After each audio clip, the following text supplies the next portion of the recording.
মুসলমান আখলাক, আচরণ, ম্যানার্স, মানুষের সাথে আচরণ, মানুষের অধিকার, এগুলো ছাড়া একজন মুসলমান পূর্ণাঙ্গ মুসলমান হওয়ার কোনো পথ খোলা নাই।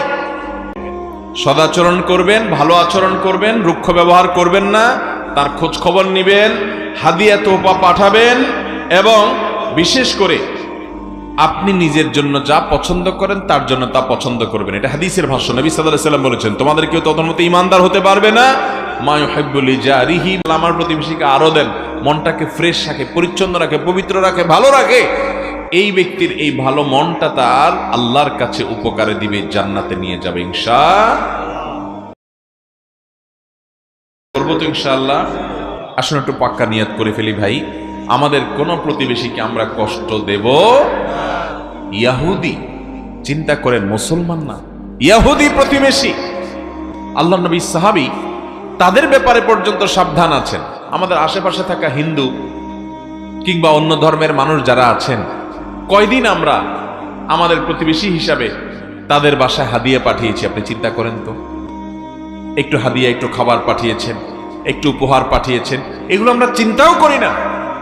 মুসলমান আখলাক, আচরণ, ম্যানার্স, মানুষের সাথে আচরণ, মানুষের অধিকার, এগুলো ছাড়া একজন মুসলমান পূর্ণাঙ্গ মুসলমান হওয়ার কোনো পথ খোলা নাই।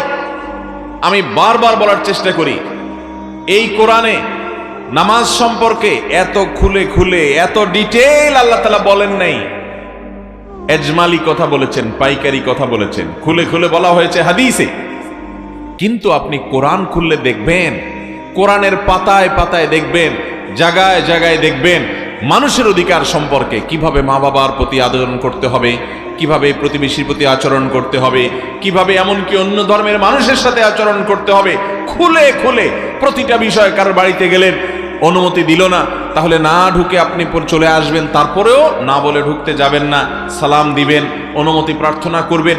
আপনি এভাবে দেখবেন ম্যানার্স এবং আখলাক, এমন আচরণ এই কোরআনের পৃষ্ঠায় পৃষ্ঠায় শেখানো হয়েছে। আজ পৃথিবীতে মুসলমানদের মধ্যে নামাজ কালাম পড়া মানুষ পাওয়া গেলেও আখলাকওয়ালা, মানুষের অধিকার আদায়ে সচেতন সতর্ক মুসলমান পাওয়া যায় না। আমরা ভালো মুসলমান হওয়ার চেষ্টা করব তো ইনশাআল্লাহ। আল্লাহ রাব্বুল আলামিনের কাছে আসুন দোয়া করি যে আল্লাহ, আমরা আমাদের যত প্রতিবেশী আছে, আমার ডানে, আমার বামে, আমার সামনে, আমার পেছনে, সবসময় প্রতিবেশীদের ব্যাপারে আমরা আন্তরিক হব, খোঁজ খবর রাখবো, তাদের হকগুলো আদায় করবো ইনশাআল্লাহ। চেষ্টা করবো তো ইনশাআল্লাহ। শর্টকাটে জান্নাতে যেতে পারবেন, শর্টকাটে জান্নাতে যেতে পারবেন। মৌলিক কাজগুলো সব ঠিকঠাক রাখবেন, কোনো মানুষের অধিকার নষ্ট করবেন, ব্যাস, খুব শর্টকাটে জান্নাতে যেতে পারবেন। আমলের পাহাড় নিয়ে দাঁড়িয়ে আছেন, অনেক আমল করেন, কোরআন খতম করেন, জিকির আজকার করেন, তাসবিহ তেলাওয়াত করেন, দোয়া দুরুদ করেন, বহুত আমল আছে, মাগার মানুষের অধিকার আদায়ের ব্যাপারে আপনার খোঁজ খবর। কোরআন এবং হাদিস সম্পর্কে আমার ক্ষুদ্র যতটুকু ধারণা এবং ইলম হয়েছে, সে আলোকে আমি বলতে পারি ভাই, জান্নাত বহুদূর। অতএব মানুষের অধিকারে সাবধান হবো তো ইনশাআল্লাহ। দেখেন, প্রতিবেশী, তার সাথে আমাদের অনেক ঝামেলা হতেই পারে, কারণ সে পাশে থাকে। আর এই জায়গাটাতেই আমাকে কি নিতে হবে? চ্যালেঞ্জ নিতে।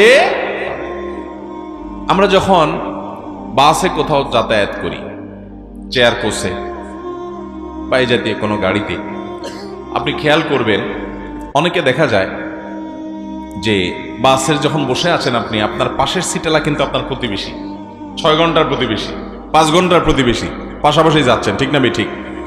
পুরো বাসের যত যাত্রী আছে, এই যাত্রীদের মধ্যে আপনার পাশের সিট, আপনার সামনের সিট, আপনার পিছনের সিটে যে যাত্রীরা, তাদের অধিকার অনেক বেশি, কারণ তারা আপনার প্রতিবেশী যাত্রী, অন্যরা একটু দূরের যাত্রী। কথা কি বুঝাতে পারছি? এখন আপনি খেয়াল করবেন যে অনেক সময় বাসের ভিতরে, আমি তো অনেক সময় দেখেছি, আপনারাও দেখবেন যে চেয়ার কোচ, চেয়ার যে বাস আছে, চেয়ার কোচ যে বাস আছে, এই বাসগুলোতে দেখা যায় যে হ্যান্ডেল দিয়ে কি করা যায়, সিটটা একটু ডাউন করা যায়, যায় না? সিটটা ডাউন করে আরাম করে একটু শোয়া যায়, ভালো করে আয়েশ করে একটু বসা যায়, তাই না? অনেকে আছে দেখবেন যে এমন জোরে ডাউন করে, পিছনের যে প্রতিবেশী যাত্রী বেচারা আছে, একেবারে তার কোলের উপরে, বুকুর উপরে যায় সিট পড়ে, ঠিক না ঠিক? আর ওই প্রতিবেশীও দেখা যায় সেও আবার কম যায় না, অনেক সময় দেখা যায় সেও আবার রেগে অগ্নিশর্মা হয়ে বলে, এ ভাই মাথা মুতা ঠিক আছে আপনার, পাগল হয়ে গেছেন আপনি, আমার গায়ের উপর উঠবেন। এসব দৃশ্য আপনারা দেখছেন না দেখেন নাই? আহা, যদি আমরা প্রতিবেশী সম্পর্কে, প্রতিবেশী অধিকার সম্পর্কে সচেতন হতাম, তাহলে সিটটা ডাউন করার সময় পিছনে ভাইকে বলতাম, ভাই আমি একটু ডাউন করতেছি, একটু রেস্ট করতে হবে আমার, তো আপনার কষ্ট হলে বা বেশি ডাউন হয়ে গেলে একটু বললেন, এটা বলতাম। আর পেছনের লোকও বলতো, ভাই আর একটু উঠানো গেলে একটু ভালো হয়, যদি আপনার অসুবিধা না হয়, আমার একটু কষ্ট হচ্ছে। আর না হলে ভাই ঠিক আছে, এটা ঠিক আছে ভাই। এটা হলো মুসলমানের আচরণ। আর আগে যেটা বললাম যে ঢপ করে ডাউন করে আরেকজনের বুকের উপরে দিছেন, পিছনের দিকে তাকায় দেখতেছেন সে আগুন হয়ে রয়েছে, বলছে ভাই পাগল হয়ে গেছেন, আমার গায়ের উপরে উঠবেন। আপনি তখন পাল্টা আবার বললেন কি, যে ভাই আপনিও পিছনে ছেড়ে দেন, আপনার নিষেধ করছে কি? বলে কি বলে না বলেন? আরে ঠিক আছে ভাই, হয়তো আপনি যা বলছেন তা একেবারে ভুল বা মিথ্যা না, কিন্তু লোকটা আপনার প্রতিবেশী, হোক 4 ঘন্টার জন্য, হোক 6 ঘন্টার জন্য, হোক 8 ঘন্টার জন্য, আপনি মুসলমান হয়ে থাকলে, নবী সাল্লাল্লাহু আলাইহি সাল্লামের এই হাদিসগুলো আপনার মাথায় থাকলে, আপনার এই প্রতিবেশীকে আপনি কষ্ট দিবেন না। নবী সাল্লাল্লাহু আলাইহি সাল্লাম বলেছেন, যার হাত, যার মুখ, যার আচার আচরণ, কথাবার্তা, কাজ কারবার দ্বারা তার প্রতিবেশী নিরাপদ থাকে না, তার প্রতিবেশী ক্ষতিগ্রস্ত হয়, কষ্ট পায়, আঘাত পায়, এই ব্যক্তি ইমানদার হতে পারে না, ইমানদার হতে পারে না, ইমানদার হতে। এই ফিল্টারিং এ কতজন ইমানদার টিকবে বলেন সমাজের মধ্যে? অতএব প্রতিবেশীর ব্যাপারে আমরা উদার চিন্তার অধিকারী হওয়ার চেষ্টা করব তো ইনশাআল্লাহ। কি কি দায়িত্ব পালন করবেন প্রতিবেশীর প্রতি, আসুন আমরা পয়েন্ট আকারে বোঝার চেষ্টা করি। নাম্বার 1, প্রতিবেশীর প্রতি সদাচরণ করবেন, সদাচরণ, এবং তার কাছে তার খোঁজ খবর নেবেন। সদাচরণ করবেন, ভালো আচরণ করবেন, রুক্ষ ব্যবহার করবেন না, তার খোঁজ খবর নেবেন, হাদিয়া তোহফা পাঠাবেন, এবং বিশেষ করে আপনি নিজের জন্য যা পছন্দ করেন তার জন্য তা পছন্দ করবেন। এটা হাদিসের ভাষ্য। নবী সাল্লাল্লাহু আলাইহি সাল্লাম বলেছেন, তোমাদের কেউ ততক্ষণ মতো ইমানদার হতে পারবে না মা ইউহিব্বু লিজারিহি মা ইউহিব্বু লিনাফসি, যতক্ষণ পর্যন্ত তার নিজের জন্য যেটাকে লাইক করে, পছন্দ করে, প্রতিবেশীর জন্য সেটাকে পছন্দ করে। অতএব আমি যা চাই আল্লাহ আমার প্রতিবেশীকেও তা দেন, আল্লাহ আমি এটাতে খুশি, আমার প্রতিবেশীকেও সেটা দেন।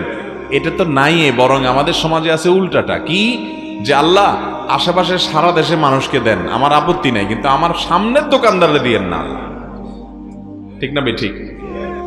বাজারের দোকানদারের কথা বলতেছি আর কি।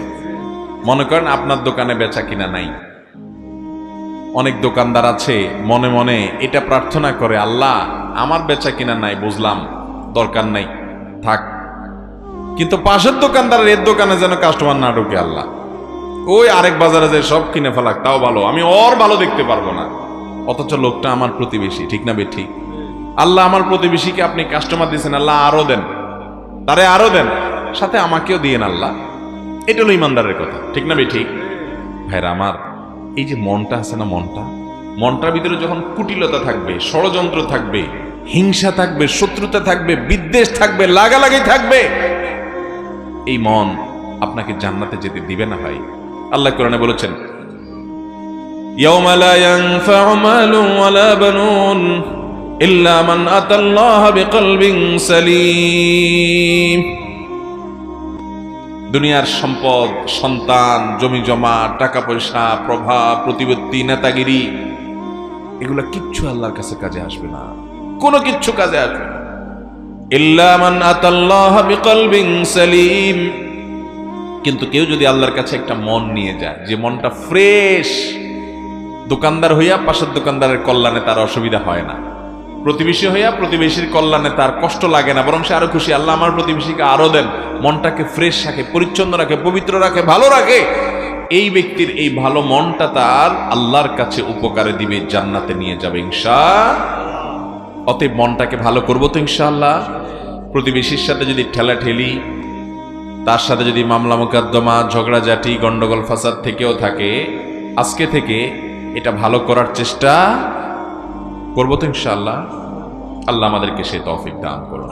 তাহলে প্রতিবেশীর যে অধিকার, 1 নম্বরের অধিকার হলো যে তার সাথে সদাচরণ করতে হবে। কি আচরণ করতে হবে ভাই?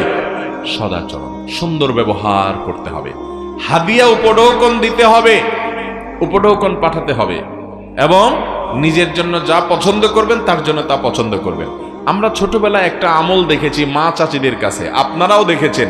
আমাদের এই লক্ষ্মীপুরে তো বটেই, যেহেতু আমি এলাকার সন্তান, আমি দেখছি, আপনিও দেখছেন, যেহেতু আমরা একই এলাকার। আর সারা বাংলাদেশেও বিভিন্ন এলাকাতে আমলটা আপনারা অনেকে দেখেছেন। ছোটবেলায় যখন দেখছি তখন বুঝি নাই যে এটা তো মা চাচিরা নিজেরা করে নাই, এটা তো হাদিসের ডাইরেক্ট নির্দেশ। এই বিশেষ করে আমাদের এই অঞ্চলে আলেম ওলামা বেশি ছিলেন, যার কারণে অনেক প্রচলন আছে যেগুলো সরাসরি হাদিসের উপরে আমল আমরা জানি না, ওলামা একরাম চালু করে দিয়ে গেছেন, কিন্তু সেগুলো আজ হারিয়ে গেছে সমাজ থেকে। সেটা হলো, আমরা ছোটবেলা, আমি নিজে কত দেখেছি যে আমার মা তরকারি রান্না করেছেন, গোশত তো আর প্রতিদিন রান্না হতো না, হঠাৎ অনেকদিন পর একটু গোশত রান্না হয়েছে, তো বাটিতে করে একটু গোশত, একটু ঝোল, একটু আলু দিয়ে একটা ট্রে বা কোনো কিছু দিয়ে বলতেন ওই তো চাচির ঘরে দিয়ে আয়। আপনারা এই কালচার দেখছেন? দেখেন নাই? ঈদের দিন তো এমন ঈদ জীবনে একটাও গেছি কিনা জানি না যে ঈদে মা সেমাই রান্না করে, পায়েস পিন্নি রান্না করে, বিভিন্ন কিছু রান্না করে একটু একটু করে দিয়া আশেপাশে সব ঘরে ঘরে পাঠায় নাই, এমন একদিনও হয় নাই। প্রত্যেকটা ঈদে পাঠাইছে। আবার মা চাচিরাও আবার আমাদের ঘরে পাঠাইছে, এরকম আপনারা দেখেন না এই দৃশ্য? এখন কি খুব বেশি দেখেন?